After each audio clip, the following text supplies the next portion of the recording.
Umugore ibyo yakoreye umugabo we nyuma yo kubona inzoga zimaze kumugira imbata, byari ihame ko nyuma yo guhabwa umushara ajya mu kabari bundi agasengerera abasanze mu kabari bose, umushara agataha awumaze wose.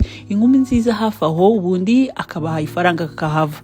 Kandi mu rugo bari kwikopesha. Indi nshuro bibaye ubundi umugore yigira inama yo kumusanga mu kabari, gusa agenda yambaye bitandukanye nk'uko yambara. Nyine hagerageza kwambara utuntu dushobora kukurura abagabo, ashyiraho imisatsi miremire maze ishobora guhisha mu maso ye neza. Aragenda no mu kabari aho umugabo we yarari. Umugabo we ntiyigeze amumenya. Umugore yirinze kuvuga ngo umugabo we atamuvumbura. Ubundi yegera umugabo we atangira kumuguyaguya kugira ngo abone uko yamukuraho amafaranga ajya atanga. Umugore atumiza inzoga zindi, umugabo amaze kuba ibyatsi maze atangira gutanga amafaranga, ariko wa mugore ayabika uko bari bamaze kumenya ko ari umugore we.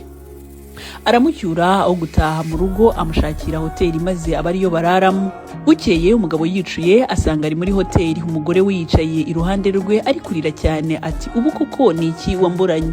Ati se wari uzi ko ari jye mwari muri kumwe mu kabari?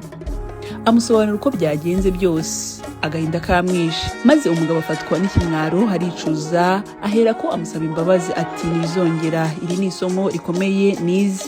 Asezera inzoga guhera ubwo. Ese uyu mugore yakoze neza cyangwa yakoze nabi? Murakoze, njye ndi Ntagara.